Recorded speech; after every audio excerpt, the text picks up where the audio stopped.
पूर्व प्रधानमंत्री इंद्र कुमार गुजराल का पार्थिव शरीर आज पंच तत्वों में होगा विलीन। थोड़ी देर में दिल्ली के स्मृति स्थल पर राजकीय सम्मान के साथ होगा अंतिम संस्कार। सुपौल से आरजेडी प्रमुख लालू प्रसाद की परिवर्तन यात्रा का 7वां चरण शुरू। नीतीश कुमार पर लगाया घमंडी होने का आरोप, कहा बिहार में बढ़ा भ्रष्टाचार। पटना विश्वविद्यालय छात्र संघ चुनाव के नामांकन का आखिरी दिन आज। नॉमिनेशन के लिए उम्मीदवारों की उमड़ी भीड़। बिहार में अलग अलग सड़क हादसों में 4 की मौत। मधुबनी में नशे के धुत ड्राइवर ने 10 को रौंदा। कटिहार में बोलेरो ट्रक से टकराई। ट्रेन के किसी भी रिजर्वेशन क्लास के यात्रियों के लिए पहचान पत्र रखना आज से अनिवार्य। आईडी कार्ड नहीं रखने वालों को भरना होगा जुर्माना। और कोलकाता के ईडन गार्डन पिच पर बढ़ा बवाल। पिच क्यूरेटर प्रवीर मुखर्जी ने की क्रिकेट एसोसिएशन ऑफ बंगाल से इस्तीफे की पेशकश।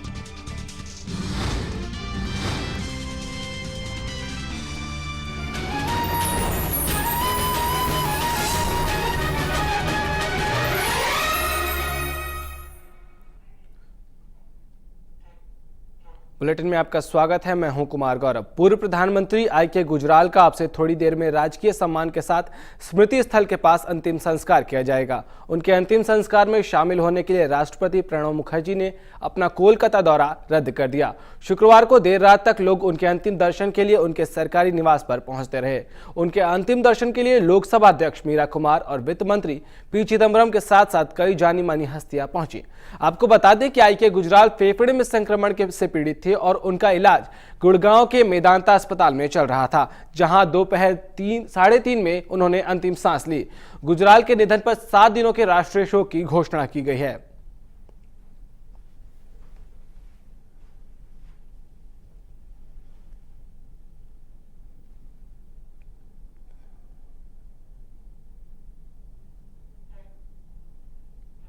देश के 12वें प्रधानमंत्री आई.के. गुजराल के निधन से पूरा देश दुखी है। आज आपको मिलवाते हैं पटना के एक ऐसे परिवार से जिसके साथ इनके घरेलू ताल्लुकात थे।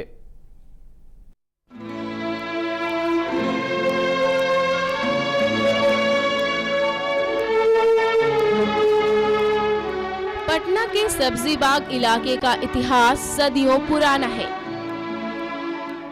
अपनी खूबियों के चलते चर्चा में रहने वाला सब्जी बाग एक बार फिर चर्चा में है।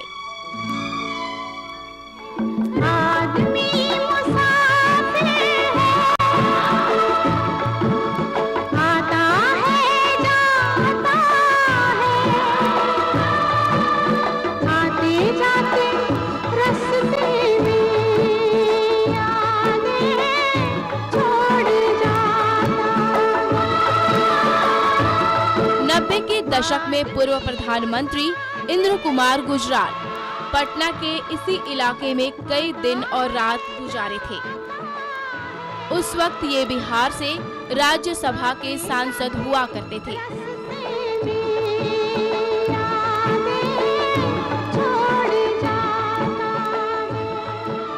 पूर्व एमएलसी अनवर अहमद के इसी मकान में इसी कमरे में रहते थे।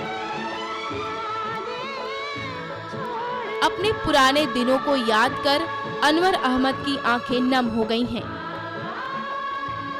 दिल्ली जाते थे उनसे मिलने के लिए और उन्होंने तो बहुत मदद किया हमको, ऐसी बात नहीं। उनके एहसानात मेरे ऊपर, इनकी मेरी वाइफ की तबीयत खराब हो गई थी तो उन्होंने हमको मदद की था। बहुत अफसोस हम लोग को, बहुत। आज उनका इंतकाल, कभी सोचा भी नहीं था कि इतना दिन चले जाएंगे। बहुत अच्छा, बहुत अफसोस है। जितनी भी तारीफ करने का वैसा आदमी जल्दी मिलेगा नहीं आपको, सच्चे आदमी, ईमानदार। बीते दिनों को याद करते हुए अनवर अहमद की पत्नी ने कहा कि गुजराल साहब को एक सांसद से प्रधानमंत्री तक के सफर को तय करते हुए हम लोगों ने देखा, पर उनमें कोई परिवर्तन नहीं देखने को मिला। गुजराल साहब को पूरा परिवार पिता तुल्य मानता है।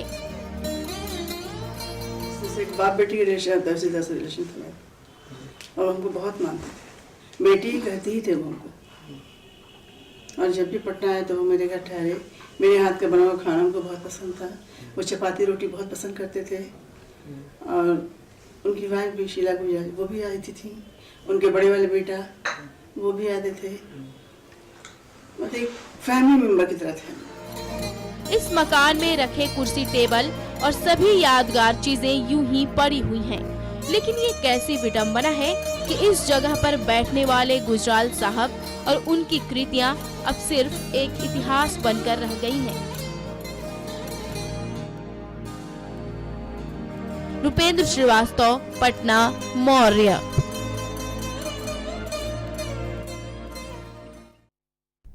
परिवर्तन रैली यात्रा के 7वें चरण के पहले पड़ाव के दिन राजद सुप्रीमो लालू यादव सबसे पहले अपने कार्यकर्ताओं से मुखातिब हुए।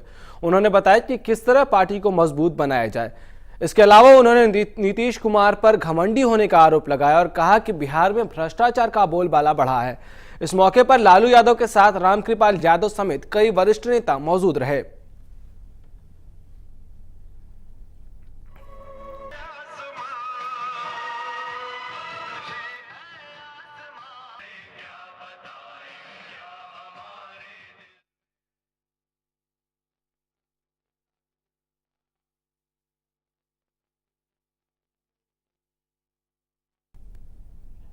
हिंदू और मुसलमान समुदाय दोनों में दूज के चांद का बहुत बड़ा महत्व है। दूज के चांद का हम मुहावरों में भी प्रयोग करते हैं, लेकिन यही दूज का चांद राजनीतिक गलियारे में आपसी विवाद का कारण बन गया।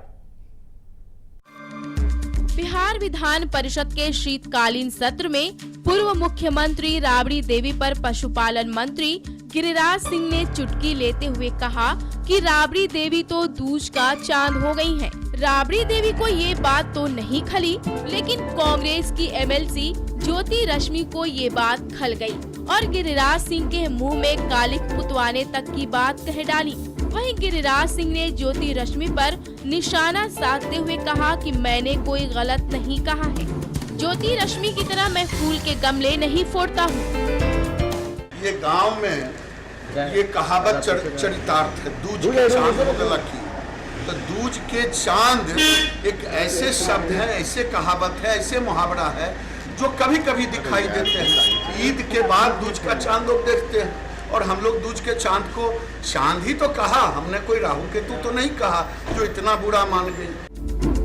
पशुपालन मंत्री गिरिराज सिंह के बयान पर ज्योति रश्मि ने दलील देते हुए कहा कि मैं नक्सलियों से लड़ती हूँ, लेकिन गिरिराज सिंह ने जो बयान दिया है वह सही नहीं है और राजनीति में मेरे बाद आए हैं, अभी वो बच्चे हैं। गिरिराज सिंह क्या बोलेंगे, नया नया नेता पैदा हुए हैं, ये काहे नहीं बोले कि ज्योति जी नक्सलाइटों से लड़ती थी और राइफल भी चलाती थी।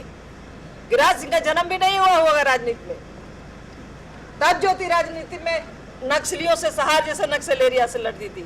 तो इसीलिए मैंने कहा मर्यादा का ख्याल रखना चाहिए।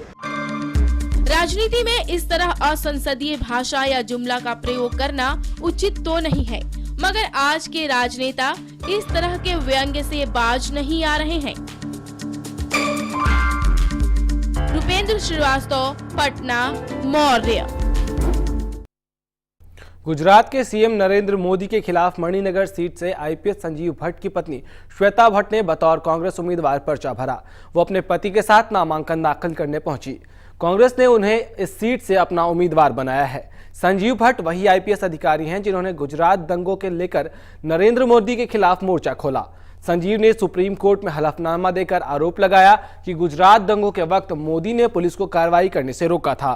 इन आरोपों के बाद संजीव भट्ट के खिलाफ कई विभागीय आरोप लगे और उन्हें जेल तक जाना पड़ा। संजीव भट्ट को गुजरात सरकार ने निलंबित भी कर दिया। आपको बता दें कि संजीव भट्ट गुजरात दंगों के समय खुफिया विभाग के खुफिया कमिश्नर के पद पर तैनात थे।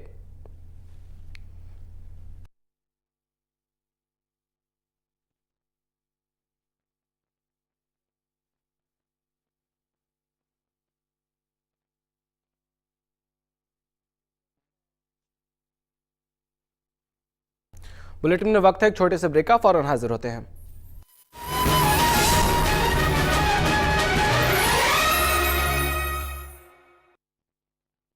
मैं हूँ सर्दी, मैं हूँ खांसी।